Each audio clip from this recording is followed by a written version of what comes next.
Hello, welcome and welcome back nurses to GNM special. और आज जो हम देखने वाले हैं और जो हमारा आज का टॉपिक है वो है हमारा प्रेगनेंसी इंड्यूस्ड हाइपरटेंशन, यानी कि गर्भावस्था प्रेरित उच्च रक्तचाप। तो हम जो रक्तचाप या रक्तदाब जो होता है आप लोगों को पता होगा, जिसको कि हम लोग बीपी बोलते हैं, ब्लड प्रेशर। तो वह स्थिति जिसमें कि जो उच्च रक्तदाब हो जाता है, यानी कि हाई बीपी हो जाता है या हाइपरटेंशन हो जाता है, जो कि सीधे सीधे गर्भावस्था के कारण होता है, तो उसको हम लोग बोलते हैं प्रेगनेंसी इंड्यूस्ड हाइपरटेंशन। तो अगर हम बात करें कि हाइपरटेंशन क्या होता है, तो हाइपरटेंशन क्या होता है कि जो हमें पता है कि जो हमारा बीपी होता है वो होता है 120/80 mm of Hg, ठीक है। तो जो ये 120 होता है, ये होता है हमारा सिस्टोलिक बीपी, ठीक है। जो 80 होता है हमारा, ये होता है हमारा डायस्टोलिक बीपी, ठीक है। तो सिस्टोलिक और डायस्टोलिक होता है। तो अगर जो ये सिस्टोलिक वाला है ये 140 mm of Hg से ज़्यादा हो जाए, या फिर जो नीचे वाला है यानी कि जो डायस्टोलिक है, तो डायस्टोलिक जो है वो 90 mm of Hg से ज़्यादा हो जाए, तो हम इसको बोलेंगे हाइपरटेंशन। और ये हाइपरटेंशन अगर गर्भावस्था के समय होगा तो गर्भावस्था प्रेरित हाइपरटेंशन हो जाएगा, ठीक है। तो ये तो एक मेजर है। दूसरा क्या हो सकता है कि बहुत लोगों की जो बीपी होती है वो 120/80 होती ही नहीं है, वो ऑलरेडी 130/85 या फिर 130/90 ऐसे कुछ भी हो सकता है, या किसी का कम भी होता है 110/70। तो ऐसे लोगों में हम कैसे पता करेंगे कि जो हाइपरटेंशन हुआ है?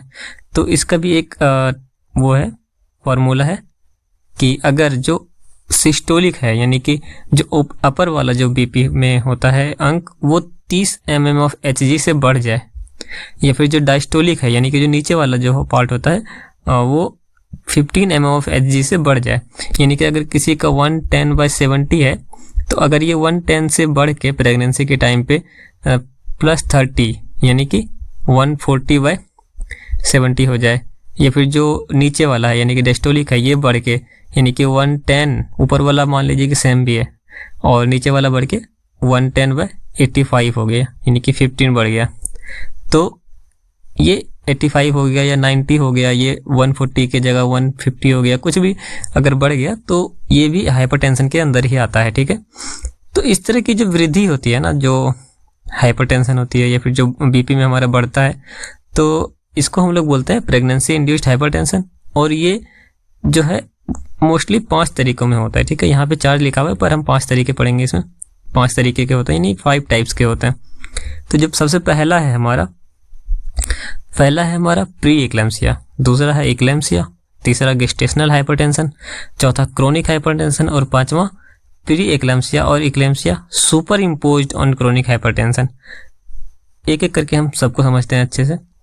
तो सबसे पहले हमारा आता है प्री एक्लेम्सिया। तो प्री एक्लेम्सिया क्या होता है? यह प्रेगनेंसी के 20 सप्ताह के बाद, यानी कि लेट सेकेंड या फिर थर्ड ट्राइमेस्टर के दौरान उत्पन्न होने वाली एक एबनॉर्मल कंडीशन है, जिसके दौरान एक महिला जो कि प्रेगनेंसी से जो नॉर्मल बीपी वाली थी, उसके जो बीपी है उसमें हाइपरटेंशन तो आता ही है, साथ में प्रोटीन यूरिया और एडिमा यानी कि सूजन जैसे लक्षण दिखाई देने लगते हैं। तो हाइपरटेंशन मतलब कि बीपी बढ़ जाना, प्रोटीन यूरिया मतलब कि यूरिन के अंदर प्रोटीन का मात्रा बढ़ जाना, और जो सूजन है, सूजन तो आप लोगों को पता ही है। तो अगर ऐसे लक्षण हमें दिखाई देने लगते हैं, वो भी मतलब प्रेगनेंसी के 20 सप्ताह के बाद, तो हम उस कंडीशन को बोलते हैं प्री एक्लेम्सिया, ठीक है। और अगर प्री एक्लेम्सिया को ट्रीट नहीं किया गया, अगर सही से इसका इलाज नहीं किया गया, तो ये जो है ये कॉम्प्लिकेशन के तौर पे एक नए कंडीशन में बदल जाती है, या फिर हम बोल सकते हैं कि एक्लेम्सिया हो जाता है, ठीक है। उसको ये प्री एक्लेम्सिया था और ये एक्लेम्सिया हो गया। तो एक्लेम्सिया में क्या चेंजेस होते हैं? ये सारी चीज़ें तो होती ही है, जो हाइपरटेंशन, प्रोटीन यूरिया और एडिमा। इसके साथ क्या हो जाता है कि कन्वल्जन भी आने लगते हैं, या फिर जिसको हम लोग बोलते हैं दौरा आना, या फिर कन्वल्जन आना, ठीक है। तो अगर प्री एक्लेम्सिया के साथ कन्वल्जन भी आने लगे तो हम उसको बोलते हैं एक्लेम्सिया, और ये बहुत ही ज़्यादा खतरनाक स्थिति होती है। और इसका इलाज करने के लिए तुरंत ही हॉस्पिटल में भर्ती करना चाहिए, इसके बहुत सारे कॉम्प्लिकेशंस हो सकते हैं। फिर जो तीसरा हमारा टाइप है वो है गेस्टेशनल हाइपरटेंशन। आपको टेंशन लेने की जरूरत नहीं, सिर्फ इतना ही नहीं है और हम डिटेल में इसको स्टडी करने वाले हैं, अभी बस समझ रहे हैं कि टर्म्स क्या क्या है। तो तीसरा जो हमारा है वो गेस्टेशनल हाइपरटेंशन है। तो गेस्टेशनल हाइपरटेंशन क्या होता है कि जैसे कोई महिला है, उसमें क्या होता है कि गर्भावस्था के 20 सप्ताह के बाद, यानी कि महिला प्रेग्नेंट हुई, प्रेग्नेंट होने के 20 सप्ताह के बाद या फिर कब तक, जो डिलीवरी होता है, ठीक है, डिलीवरी के बाद हमें पता है कि हम इसको बोलते हैं सूतिका अवस्था या फिर पोस्टमार्टम पीरियड बोलते हैं, उसके फर्स्ट 24 आवर में, ठीक है। तो 20 सप्ताह के बाद और ये डिलीवरी के 24 घंटे से, डिलीवरी के बाद 24 घंटे तक अगर उसके बीपी में हाइपरटेंशन होता है उसको, यानी कि बीपी बढ़ जाता है उसका, तो हम उसको बोलते हैं गेस्टेशनल हाइपरटेंशन, ठीक है। फिर होता है क्रोनिक हाइपरटेंशन। क्रोनिक हाइपरटेंशन क्या होता है कि गेस्टेशनल हाइपरटेंशन जो है उसके पीरियड को हटा देने के बाद जो भी बचता है उसको हम बोलते हैं क्रोनिक हाइपरटेंशन। मतलब कि या तो प्रेगनेंसी जो हुई है महिला को, तो प्रेगनेंसी से पहले, या फिर प्रेगनेंसी से 20 सप्ताह से पहले, ठीक है, तो 20 सप्ताह से पहले तक, या फिर जो सूतिका अवस्था है उसके बाद जो 24 घंटे का होता है पीरियड, उसके बाद जो अगर उसको हाइपरटेंशन होता है तो उसको हम क्रोनिक हाइपरटेंशन बोलते हैं। फिर जो नेक्स्ट है वो है प्री इक्लेम्सिया और eclampsia super imposed on chronic hypertension. Super imposed का मतलब क्या होता है कि एक महिला है जिसको कि क्रोनिक हाइपरटेंशन पहले से ही था, उसके बाद उसको प्रेगनेंसी हुई और प्रेगनेंसी के दौरान उसको उसके अंदर जो है जो प्री इक्लेम्सिया के लक्षण या फिर इक्लेम्सिया के लक्षण दिखने लगे। यानी कि प्री इक्लेम्सिया के लक्षण क्या क्या होता है कि उसके प्रोटीन यूरिया आना, यानी कि यूरिन के अंदर प्रोटीन आना, या फिर उसमें सूजन होना, तो ये सारे लक्षण दिखने लगे तो हम इसको बोलते हैं कि pre eclampsia super imposed on chronic hypertension. और अगर इसमें दौरे भी आने लगे तो हम बोलेंगे eclampsia super imposed on chronic hypertension. इसको एक बार हम थोड़ा, मैं आपको टाइम चार्ट पे बना के समझा देता हूँ तो आपको ज़्यादा अच्छे से समझ में आएगा।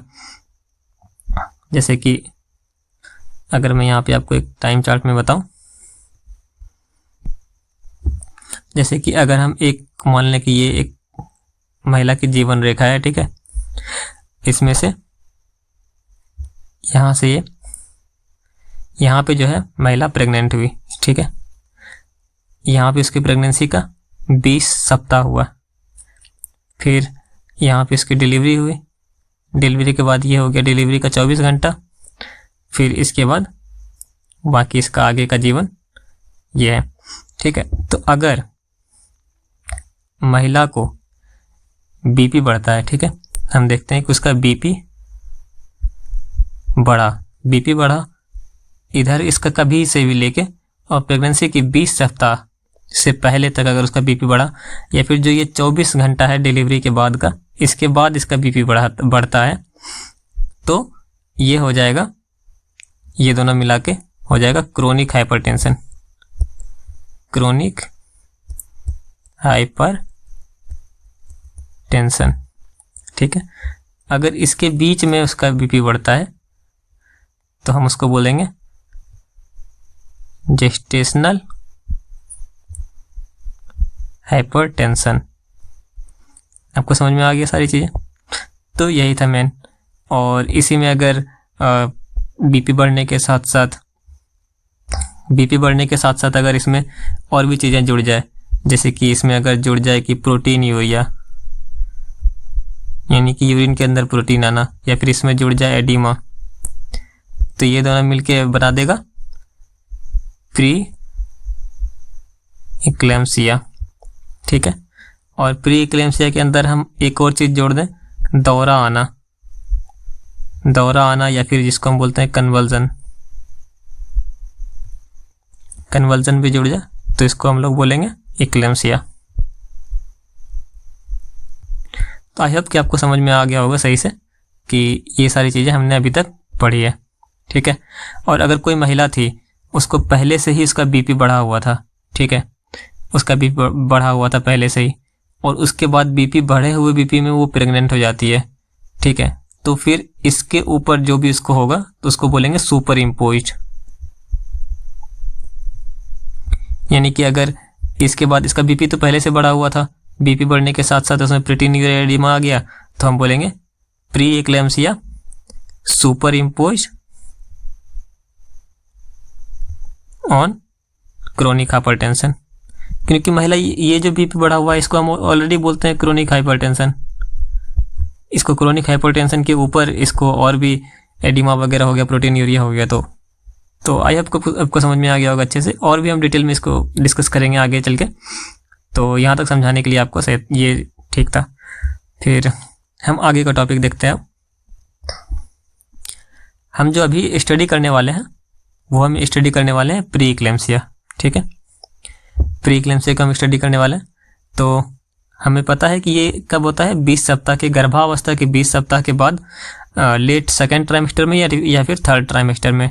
सेकेंड ट्राइमेस्टर आपको पता है कि 3 महीने के पीरियड को ट्राइमेस्टर बोलते हैं। तो शुरुआत का जो 3 महीना होता है फर्स्ट सेकंड थर्ड, वो फर्स्ट ट्राइमेस्टर हो जाएगा। और जो सेकंड ट्राइमेस्टर हो जाएगा इसके अंदर चौथा पाँचवा छठा महीना आ जाएगा। तीसरा ट्राइमेस्टर के अंदर 7वां 8वां 9वां महीना आ जाएगा। 9 महीने की प्रेगनेंसी होती है, आपको पता है। तो सेकेंड ट्राइमेस्टर के लास्ट में यानी कि छठे महीने में या फिर जो थर्ड ट्राइमेस्टर में यानी कि 7वें 8वें 9वें महीने में ये स्थिति उत्पन्न होती है। इसका जो मुख्य लक्षण क्या होता है कि हाइपरटेंशन, सबसे पहले तो बीपी बढ़ता है और ब्लड जो यूरिन होती है उसके अंदर प्रोटीन आने लगता है, फिर बॉडी में सूजन होने लगता है या ओडिमा, जिसकी एडिमा बोलते हैं हम लोग। तो ये सारी चीज़ें जो है, और अगर इसका सही से उपचार नहीं किया गया तो ये इक्लेम्सिया में परिवर्तित हो सकता है, जो कि एक बहुत ही खतरनाक यानी कि लाइफ थ्रेटनिंग स्थिति होती है। और प्री इक्लेम्सिया के लक्षण जो है सामान्यतः इसी ट्राइमेस्टर सेकंड ट्राइमेस्टर के, ये तो सिंपल सेम चीज़ है। और जो उत्पन्न होने की संभावना है इसके 32 सप्ताह के बाद जो बहुत ज़्यादा होता है। ठीक है, तो ये सारी चीज़ें हैं। फिर इंसिडेंस की बात करें कि कितना पाया जाता है, तो हम देखते हैं कि जितना भी प्रेगनेंसी का केस होता है, अगर हमने 1000 केसेस देखे प्रेगनेंसी के, तो उसमें से लगभग 10% केसेस में, यानी कि 10% केसेस यानी कि 100 केसेस में हमें ऐसा दिख सकता है प्री इक्लेम्सिया के लक्षण। ठीक है, और अगर हम बात करें मतलब कि टोटल केसेस में ये प्री इक्लेम्सिया के लक्षण दिखाई दे सकते हैं। ठीक है, और ये जो ज़्यादातर केसेस होते हैं ना, ये ज़्यादातर केसेस, अगर हम 100 केसेस की बात करें तो इसमें एक चीज़ और है कि 100 केसेस में से लगभग दो तिहाई केसेस, यानी कि हम बोल सकते हैं कि 66 केसेस जो है ये ऐसे महिला में दिखाई देंगे जो कि पहली बार माँ बनी है, यानी कि इसको हम लोग प्राइमी ग्रेविडा बोलते हैं। ठीक है, और 33% केसेस ऐसे महिला में दिखाई देगी जो कि पहले भी बहुत बार माँ बन चुकी है, यानी कि जिसको हम मल्टी ग्रेविडा बोलते हैं। ठीक है, तो यहाँ पे आपको दिख रहा होगा कि 2 तिहाई केसेस प्राइमी ग्रेविडा यानी कि जो प्रथम बार माँ बनती है उसमें दिखाई देता है, और जो 1 तिहाई केसेस बहुगर्भा यानी कि जो मल्टी ग्रेविडा वाले केसेस होते हैं उसमें दिखाई देते हैं। ये बहुत ज़्यादा नहीं था, आप एग्जाम में चाहें तो लिख सकते हैं, नहीं चाहें तो नहीं भी लिख सकते हैं, पर ये मेन टॉपिक है। इसका कारण क्या होता है, कारण तो एग्जैक्ट कारण तो अज्ञात है, लेकिन जो हम लोग अंदाज लगाते हैं कि कौन कौन सी चीज़ें हो सकती है, तो पहले तो बीपी बढ़ने के कारण, और बीपी क्यों बढ़ता है उसके बारे में भी देख लेते हैं कि जो PGI है यानी कि जो प्रोस्टाग्लैंडिन I2 इसकी कमी हो जाती है, और जो थ्रोम्बोक्सिन नाम का एक पदार्थ होता है बॉडी में वो बढ़ जाता है। तो उससे क्या होता है कि जो प्रोस्टाग्लैंडिन है ये एक वेसोडायलेटर है, यानी कि जो हमारे ब्लड वेसल्स है ना इसके चौड़ाई को बढ़ाता है। तो अगर ये कम हो जाएगा तो हमारी ब्लड वेसल्स पतली हो जाएगी। अब जो जितना ब्लड इतने बड़े जगह में जा रहा था वही ब्लड इतने छोटे जगह में जाने लगे, तो उसका बीपी तो बढ़ना ही है। तो ये चीज़ें हो जाती है। जबकि जो थ्रोम्बोक्सिन है ये वैसे कंस्ट्रिक्टर है, यानी कि जो इसका चौड़ाई बढ़ाने वाली चीज़ें हैं वो तो घट रहा है, और जो चौड़ाई घटाने वाली चीज़ें हैं वो बढ़ रहा है। यानी कि वैसे कंस्ट्रिक्शन मतलब कि नस की जो मोटाई होती है जो उसको छोटा करना।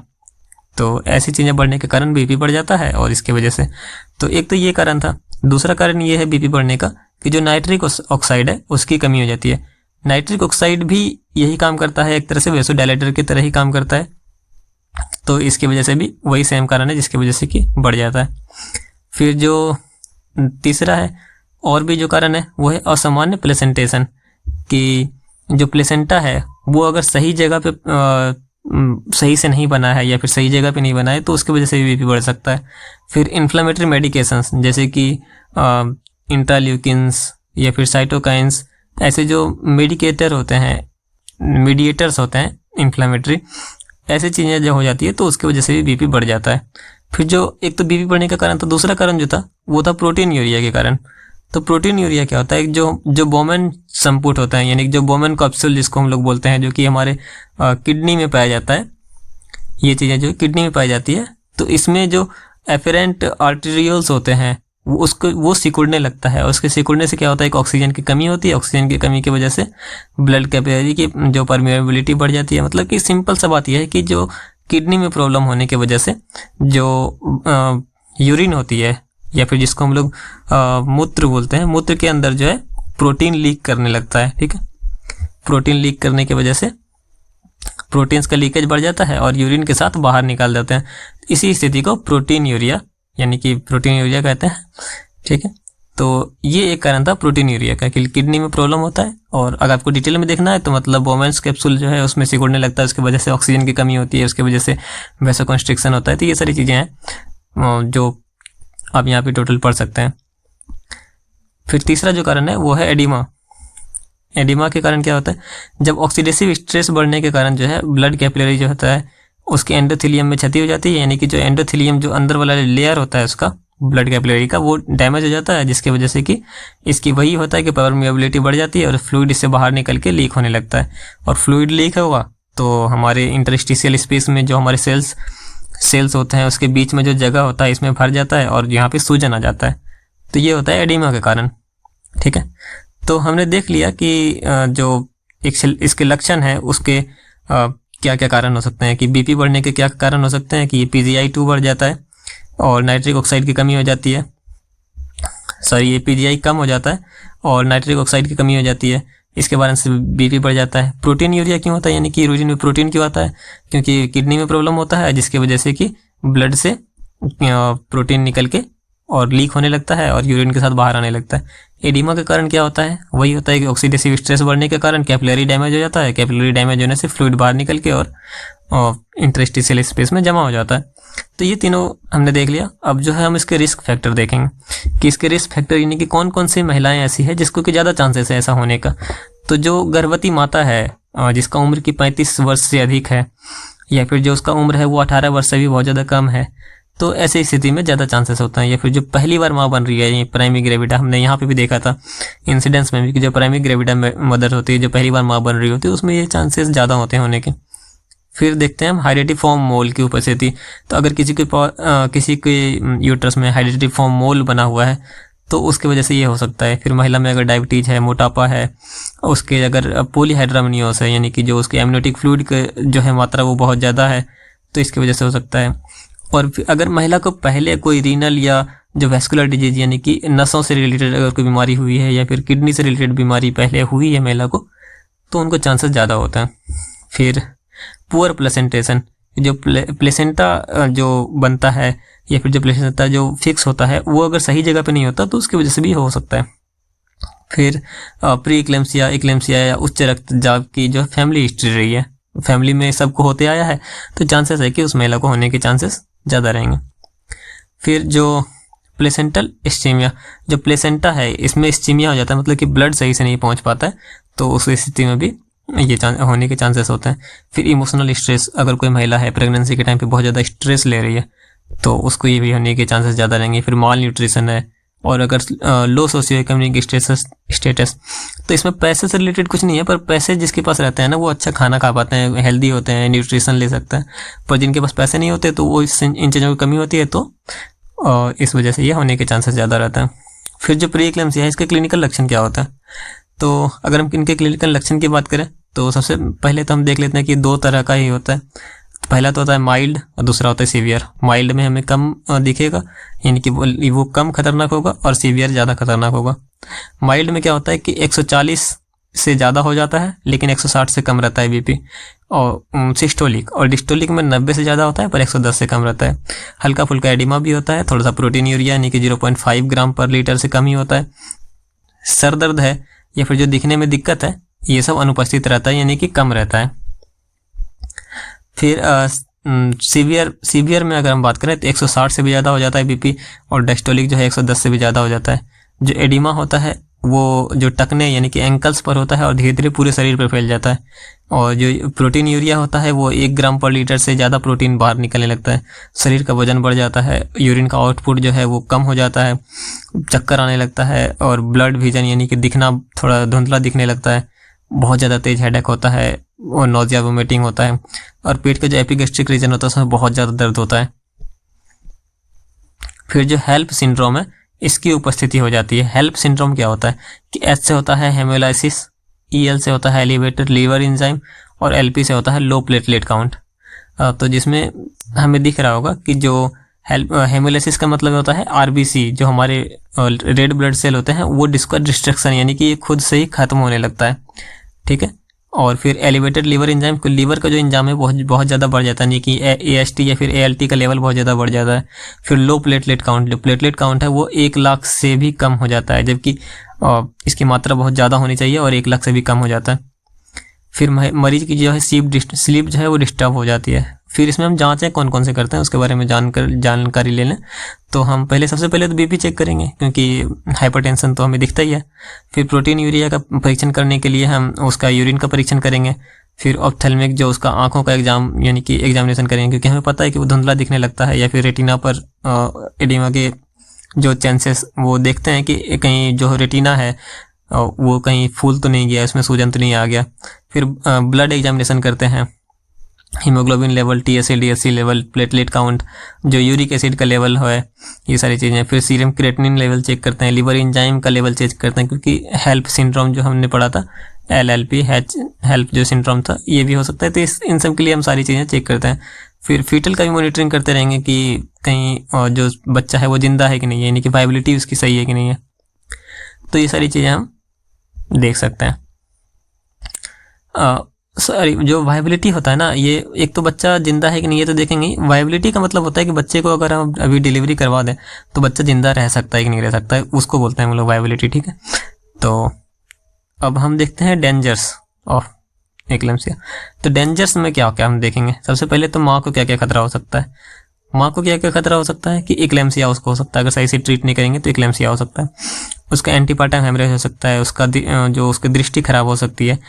फिर उसका जो यूरिन आउटपुट है वो घट सकता है, यानी कि 100 से 400 ml हो गया तो ओलिगो यूरिया, और अगर 100 ml से भी कम हो गया तो एन यूरिया बोलेंगे। फिर उसका जो है रीनल फेलियर हो सकता है, उसको सेरेब्रल हेमरेज हो सकता है, प्रीटर्म लेबर हो सकता है, यानी कि 37 सप्ताह से पूरा होने से पहले ही उसको अगर लेबर हो जाए तो। फिर हेल्प सिंड्रोम है वो हो सकता है। फिर अगर हम बात करें लेबर के दौरान, यानी कि जो डिलीवरी है उसके दौरान क्या क्या खतरा हो सकता है, तो उसके दौरान भी एक्लेम्सिया हो सकता है, पोस्टमार्टम हेमरेज होने का खतरा रहता है। फिर अगर हम परप्यूरियम या सूतिका अवस्था में बात करें क्या हो सकता है, तो उस दौरान भी एक्लेम्सिया हो सकता है। और फिर शॉक हो सकता है, और जो अगली गर्भावस्थाओं में भी प्री एक्लेम्सिया होने के या फिर क्रोनिक रीनल डिजीज होने की संभावनाएं बढ़ जाती है, क्योंकि हमने देखा था रिस्क फैक्टर में कि अगर किसी को हिस्ट्री है कि इसको बार बार होते आ रहा है तो फिर इस बार भी हो सकता है, तो वही बात है। फिर जो फीटल है उसमें क्या क्या खतरा हो सकता है, जो हमारा बच्चा है गर्भस्थ शिशु उसको क्या क्या खतरा हो सकता है, तो उसका IUGR हो सकता है, यानी कि जो उसका ग्रोथ है वो उसका रिटार्डेशन यानी कि उसमें कमी आ सकती है बच्चे के इंट्रायूटेराइन, यानी कि जब बच्चा पेट में है तो उसके ग्रोथ में कमी आ सकती है। फिर एस्फेक्सिया हो सकता है, उसको जो प्री मैच्योरिटी हो सकती है कि वो पहले ही बहुत ज़्यादा मैच्योर हो जाए। फिर कॉन्जेनल माल फॉर्मेशन हो सकता है कि कॉन्जेनाइटल माल फॉर्मेशन मतलब कि जन्मजात विकृतियाँ हो सकती है उसमें, और बहुत सारे सीवियर केसेस में क्या होता है बच्चे की मृत्यु भी हो जाती है। तो इतना हमने कर लिया। अब हम देखेंगे इसके मैनेजमेंट के बारे में कि हम इसको कैसे मैनेज करेंगे। तो हमारा पहले हम देखेंगे मैनेजमेंट का हमारा उद्देश्य क्या है। उद्देश्य यह है कि महिला का जो स्वास्थ्य है उसको सामान्य बनाए रखना, उसको जो है कॉम्प्लिकेशन से बचाना, जो भी एक्लेम्सिया है या फिर हेल्प सिंड्रोम है इन सारी चीज़ों में, या फिर जो सेप्सिस वगैरह होती है इन सारी चीज़ों से बचाना। फिर ये सुनिश्चित करना कि महिला जो है बच्चे को जन्म दे दे, ये भी हमारा एक पर्पस होता है। फिर महिला को हॉस्पिटल में भर्ती करवाते हैं, क्योंकि हॉस्पिटल में भर्ती करवाने से क्या होता है कि जो भी कॉम्प्लिकेशंस होता है हम उसको रोक सकते हैं, और उसके जो डायग्नोसिस है पेशेंट के उसके परिजन से हम हिस्ट्री वगैरह लेके पता कर सकते हैं कि ये कब से हो रहा है, उसकी फैमिली में भी ऐसी हिस्ट्री है कि नहीं है, क्या है, सारी चीज़ें हम पता कर सकते हैं। फिर हम इसके ट्रीटमेंट मॉडलिटीज़ के बारे में देखते हैं कि जो उपचार है हम उसकी कौन कौन सी पद्धतियाँ अपनाएंगे। सबसे पहले तो जो मरीज है या महिला है उसको हम आराम करने के लिए बोलेंगे बहुत ज़्यादा, क्योंकि आराम बहुत ही ज़्यादा महत्वपूर्ण पार्ट है, और हमेशा बोलेंगे उसको लेफ़्ट साइड पे सोने के लिए, ठीक है। लेफ्ट लेटरल पोजीशन जिसको हम बोलते हैं, उस साइड हमको सोने के लिए बोलेंगे उन्हें, ताकि जो उसके जो वेना कावा होती है, जो पेट में एक नस जारी होती है ना, उस पर दबाव कम पड़ता है अगर लेफ्ट साइड घूम के सोते हैं तो। और दबाव कम पड़ने से क्या होता है कि ब्लड सप्लाई को आसानी होती है। फिर बेड रेस्ट के और भी बहुत सारे फ़ायदा होते हैं कि जैसे कि मरीज को सुखद अनुभव होता है, इवेल्युएशन करने में या फिर जो मूल्यांकन करने में आसान होता है, और किडनी को ब्लड सप्लाई अच्छे से होती है, और बेड से बीपी मतलब कि बीपी में भी कमी आती है, और ब्लड सप्लाई जो है वो प्लेसेंटा तक अच्छे से हो पाता है, ताकि बच्चे को जो है सारी पोषण जो है अच्छे से मिल पाती है और बच्चा का स्वास्थ्य अच्छा रहता है। फिर जो एडिमा है ये भी कम हो जाता है। फिर आहार संबंधी प्रबंधन, पहले तो हमने देख लिया आराम, फिर हम देखेंगे आहार संबंधी। इसको नॉर्मल डाइट लेने के लिए बोलेंगे, कोई ऐसा विशेष। फिर जो हमारा अगला सेक्शन है वो है लैक्सेटिव का उपयोग। तो ऐसे उपयोग तब किया जाता है जब जो कॉन्स्टिपेशन हो, महिला को अगर कॉन्स्टिपेशन हो रही है तो हम लैक्सेटिव या फिर देते हैं, ताकि जो अच्छे से महिला की जो है गट हेल्थ उसका अच्छा रहे, और फीकल मैटर जो पास होते रहे, या फिर महिला अच्छे से पॉटी करते रहे, उनको कॉन्स्टिपेशन ना होता, ऐसी चीज़ों के लिए लैक्सेटिव का यूज किया जाता है। फिर प्रोफाइलेटिक एंटी कन्वल्सिव ड्रग्स, जो अगर दौरे वाली स्थिति हो गई है, जो यानी कि इक्लेम्सिया में होता है, हमें पता है इक्लेम्सिया में दौरे वगैरह जो आते हैं, तो दौरे को कंट्रोल करने के लिए एंटी कन्वल्सिव ड्रग्स यूज किया जाता है, जिसके अंदर के मैग्नीशियम सल्फेट होता है, या फिर डाइजापाम या फिर फेनिटोइन भी दी जाती है। फिर अगर स्टेरॉयड की बात करें तो ये बहुत ही ज़्यादा मतलब कि सही दवाई नहीं होती है, इसको बहुत ही गंभीर केसेस में ही यूज़ किया जाता है। और अगर महिला की अवधि 34 सप्ताह से कम है तो फीटल लंग्स के मैच्योरेशन है तो गर्भा को स्टेरॉयड थेरेपी दी जाती है, ताकि जो फीटल लंग्स है उसका अच्छे से मैच्योरेशन हो सके और डिलीवरी करवाई जा सके। फिर हम देखेंगे, हम उपचार तो कर देंगे, फिर हम उपचार का मूल्यांकन भी करेंगे कि जो हमारा उपचार है या फिर जो हमने ट्रीटमेंट किया है वो सही से काम कर रहा है कि नहीं कर रहा है। तो उसके लिए हम उसका बीपी चेक करेंगे हर 6 घंटे में, कि मतलब कि बीपी नॉर्मल है कि नहीं है, और आवश्यकता अनुसार 1-2 घंटे में भी चेक कर सकते हैं। अगर स्टेबल रहेगा तो हम 6-6 घंटे में करेंगे, लेकिन तो आवश्यकता अनुसार 1-2 घंटे या 3 घंटे में चेक कर सकते हैं। फिर प्रोटीन यूरिया है जो है उसका एग्जामिनेशन करते रहेंगे कि यूरिन में अभी भी प्रोटीन तो नहीं आ रहा। फिर उसका हर दिन मरीज का वजन लेंगे कि ज़्यादा कम ज़्यादा तो नहीं हो रहा। फिर उसके एडिमा की स्थिति का पता लगाएंगे, 24 घंटे यूरिन के आउटपुट कितना हो रहा है उसके बारे में पता करेंगे। उसके जो दिखाई दे रहा था धुंधला धुंधला, उसके बारे में पूछेंगे कि हाँ वो सही है कि नहीं है। फिर जो है उसके लीवर एंजाइम वगैरह जो बढ़ जाते हैं हेल्प सिंड्रोम में, तो वो सारी चीज़ें भी पता करेंगे कि वो सही है कि नहीं। फिर उसका जो पल्स रेट है, रेस्पिरेशन, ये सारी चीज़ों को दिन में 2 बार 3 बार एसेस करते रहेंगे। और बच्चे को क्या क्या मॉनिटर करेंगे कि बच्चे की जो फीटल हार्ट साउंड है, उसका जो दिल की धड़कन है बच्चे की, उसको देखते रहेंगे। प्लाज्मा प्लेसेंटल लैक्टोजन, ये सारी चीज़ें भी चेक करते रहेंगे। फिर है उसका ऑब्स्ट्रक्टिव मैनेजमेंट। ऑब्स्ट्रक्टिव मैनेजमेंट का हम लोग एक यहाँ पे जो चार्ट है उसके अनुसार देखने वाले हैं। तो ऑब्स्ट्रक्टिव मैनेजमेंट में अगर महिला का जो लक्षण है वो नियंत्रण में है, महिला की गर्भावस्था की अवधि 37 सप्ताह से कम है, तो हम उसको कोशिश करेंगे 37 सप्ताह तक जारी रख सकें। उसके बाद जो है गर्भावस्था का समापन करेंगे, और समापन करने के लिए क्या करेंगे, हम लेबर को इंड्यूस करेंगे, यानी कि डिलीवरी करवाने के लिए शुरुआत करेंगे। और अगर सर्विक्स ठीक ठाक है तो हम लोग आराम से ऑक्सीटोसिन ड्रिप वगैरह दे के और डिलीवरी करवा देंगे। अगर सर्विक्स फेवरेबल नहीं है, सर्विक्स सही से काम नहीं कर रहा, तो हम क्या करेंगे, प्रोस्टाग्लैंडिन या फिर जो है लो रप्चर ऑफ मेम्ब्रेन करके और डिलीवरी करवा देंगे। और अगर इससे काम नहीं हो रहा अगर हम, तो हम क्या करेंगे, सी सेक्शन करवा के डिलीवरी करवा देंगे। अगर डिलीवरी का समापन यानी गर्भावस्था का समापन जहाँ जहाँ आएगा ना, सबके लिए वही सेम ही मैटर है। तो हम लोग सिर्फ यहीं तक देखने वाले हैं अगली स्थिति को। पहला तो था कि कोई भी दिक्कत नहीं थी और 37 सप्ताह की नहीं थी, तो 37 सप्ताह तक जारी रखेंगे। दूसरा है कि नियंत्रण जो है, मतलब कि लक्षण जो है वो तो नियंत्रित है और 37 सप्ताह से ज़्यादा है। तो 37 सप्ताह से ज़्यादा है तो क्या करेंगे कि कोशिश करेंगे इसको जो एस्टिमेटेड डिलीवरी डेट है वहाँ तक हम उसको कंटिन्यू रख सकें प्रेगनेंसी को, और उसके बाद फिर प्रेगनेंसी को समाप्त कर सकें। फिर तीसरा स्थिति है कि यदि लक्षण आंशिक रूप से नियंत्रण में हो, 37 सप्ताह से कम है, तो गर्भावस्था को 37 सप्ताह पूर्ण होने तक या कम से कम कोशिश करते हैं कि 34 सप्ताह तक पूरा हो सके, और उसके बाद हम लोग गर्भावस्था का समापन करते हैं, अगर थोड़ा मोड़ा लक्षण अभी थोड़ा कंट्रोल में है तो। अगर चौथा स्थिति है जिसमें कि लक्षण नियंत्रण में हो और अवधि 37 सप्ताह से ज़्यादा है, तो हम सीधा ही डिलीवरी करवा देते हैं। पांचवा स्थिति यह है कि उसको प्री इक्लेम्सिया बहुत ही ज़्यादा सीवियर है और लक्षण उसका दिख रहा है, तो पति पत्नी को काउंसिल करेंगे और जो उसको एंटी कन्वल्सिव दवाइयाँ वगैरह देंगे और स्टेरॉयड थेरेपी वगैरह देंगे और गर्भावस्था का समापन कर देंगे। ठीक है, तो ये था ऑब्स्टेट्रिक मैनेजमेंट, डिलीवरी के टाइम में जो मैनेजमेंट होता है उसके बारे में। फिर जो प्रसव के दौरान जो देखभाल होता है उसके अंदर क्या क्या करते हैं कि बच्चे का कंटिन्यू मॉनिटरिंग करते रहेंगे, महिला का कंटिन्यू मॉनिटरिंग करते रहेंगे और जो एंटी हाइपरटेंसिव या सेडेटिव ड्रग्स वगैरह देते रहेंगे। महिला को बोलेंगे बिस्तर पर ही रखेंगे उसको, और इसकी जितना भी हो सके प्रसव प्रक्रिया को प्रेरित करके इसकी अवधि को कम करने की कोशिश करेंगे। और जो दवाइयाँ होती है, यानी कि जब एंटीरियर शोल्डर है होता है उसकी डिलीवरी हो जाती है तो एर्गोमेट्रिक दवाइयाँ देके और बीपी को बढ़ाया जा सकता है। तो ये सारी चीज़ें थी मैनेजमेंट के बारे में। और उसके बाद हम देखेंगे इसका नर्सिंग मैनेजमेंट। नर्सिंग मैनेजमेंट की अगर हम बात करें तो सबसे पहले महिला को असेसमेंट करती है नर्स, और असेसमेंट में वही होता है कि बीपी का चेक करना, जो नॉर्मल स्थिति है उसका चेक करना, प्री इक्लेम्सिया का जो लक्षण है उसके बारे में, साइन और सिम्टम्स उसके बारे में पता करना कि कहाँ दर्द हो रहा है, कितना दर्द हो रहा है, ये सारी चीज़ें। फिर प्री इक्लेम्सिया के जो लक्षण होते हैं उसमें APH, cerebral haemorrhage, acute renal failure, ऐसी स्थिति है तो हम जांच पता करेंगे कि कैसा कैसा स्थिति है, क्या क्या चीज़ें हैं। फिर महिला के जो फीडिंग पैटर्न है, यानी कि वो कितनी बार खाना खाती है, या फिर जो उसका एंजाइटी लेवल है, ये सारी चीज़ें भी पता करेंगे। फिर हम उसको बोलेंगे बेड रेस्ट के लिए, बेड रेस्ट के लिए सलाह देंगे, शांत और आरामदायक इन्वायरमेंट प्रदान करेंगे, उसको अच्छा बिस्तर प्रदान करेंगे। महिला से मिलने वाले लोग जो हैं उसको कम करने की कोशिश करेंगे ताकि महिला स्ट्रेस में ना रहे। उसको बाएं साइड घूम के सोने के लिए बोलेंगे, जहाँ तक संभव हो सोते टाइम डिस्टर्ब नहीं करेंगे। और अगर ज़्यादा ही वो परेशान रहती है तो उसको सीडेटिव दवाइयाँ वगैरह भी दे सकते हैं ताकि उसको थोड़ा नींद आए।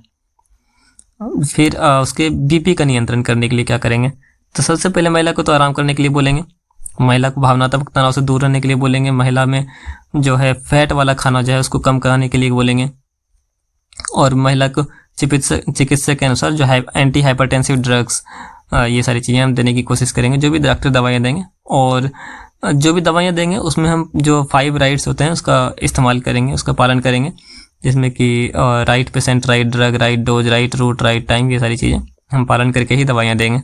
फिर उसके डाइट मैनेजमेंट में उसको नॉर्मल डाइट खाने के लिए बोलेंगे और पानी अच्छे से पीने के लिए बोलेंगे, प्रोटीन वगैरह की मात्रा जो है वो सही से नियंत्रित करके देंगे।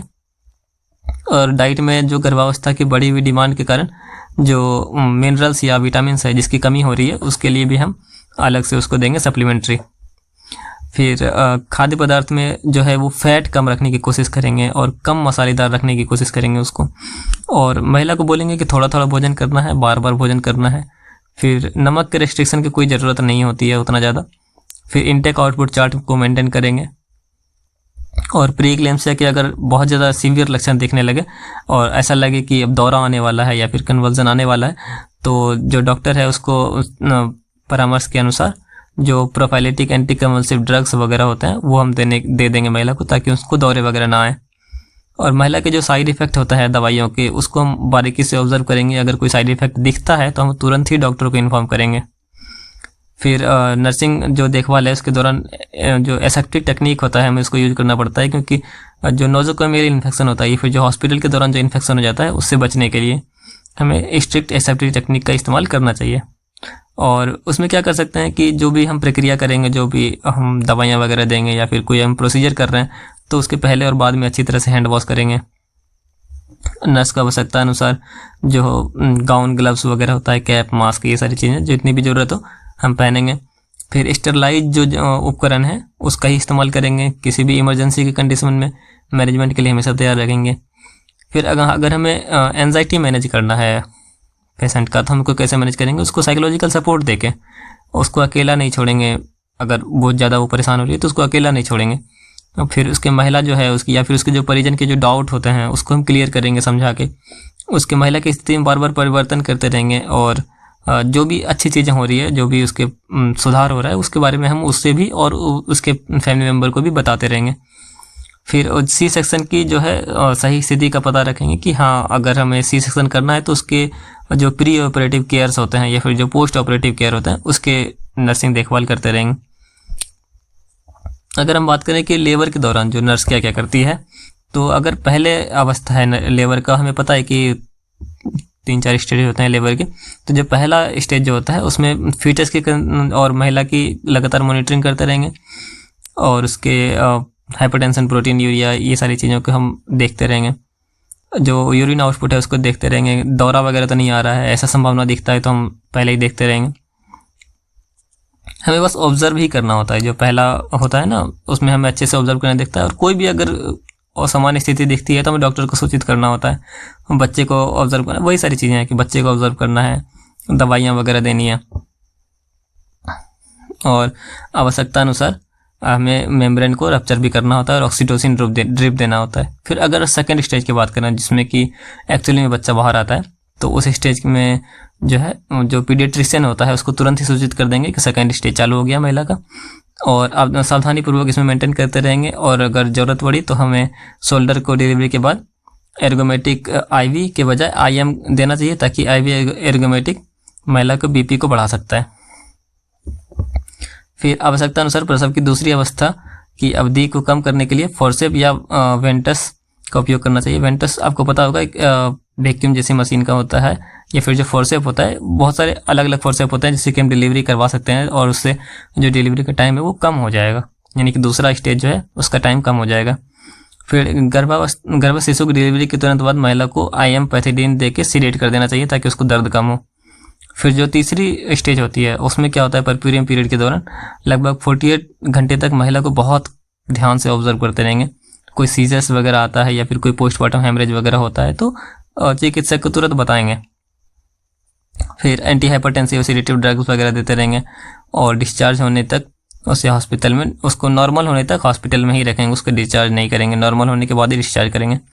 डिस्चार्ज करते समय उसको जो सारे स्वास्थ्य संबंधी जितने भी सलाह होते हैं वो सब हम देते हैं। फिर प्रोग्नोसिस, यदि एक प्री इक्लेम्सिया शुरुआती अवस्था में ही अगर डायग्नोस कर लिया जाता है तो ऐसी स्थिति में जो प्री इक्लेम्सिया का प्रोग्नोसिस, यानी कि प्रोग्नोसिस का मतलब होता है कि वो उससे ठीक होने का जो दर होता है वो बहुत अच्छा होता है, ठीक है, उसमें कोई खतरा नहीं होता अगर हमें बहुत पहले ही पता चल जाए तो। और ऐसी स्थिति में कॉम्प्लिकेटेड होने की संभावना रहती है।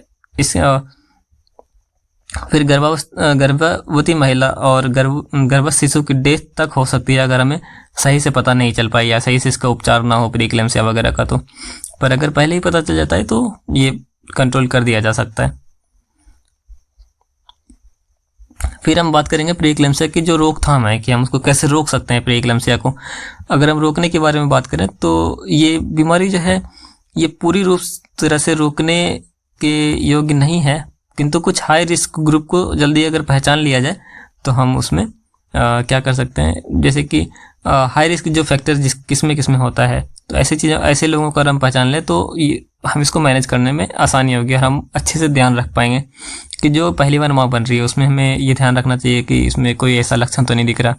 जो आर्थिक रूप से कमज़ोर लोग हैं तो उसके घर में ऐसे चांसेस होने के ज़्यादा होते हैं क्योंकि वो थोड़ा न्यूट्रिशनल खाना नहीं ले पाते हैं, वो पहले से ही कमज़ोर होती है महिलाएँ। फिर जो हाइपरटेंशन वाली महिलाएं हैं या फिर जो लो एजुकेशन वाली महिलाएं हैं या फिर जो बहुगर्भावस्था वाली है, हाइडेटिव फॉर्म वाली महिलाएं, तो ऐसी महिलाएं हैं तो इनको रेगुलर एंटीनेटल विजिट भी बुलाते रहना चाहिए। और इनको एंटीनेटल विजिट के दौरान जो उसके प्रथम जो 7-8 महीने के दौरान जो है उसको 2 बार बुलाने लगना चाहिए। फिर शुरुआत में तो 1 महीने में बुलाएंगे, फिर लास्ट के टाइम पे उसको 2 बार बुलाने के लिए बुलाएंगे एंटीनेटल विजिट पे।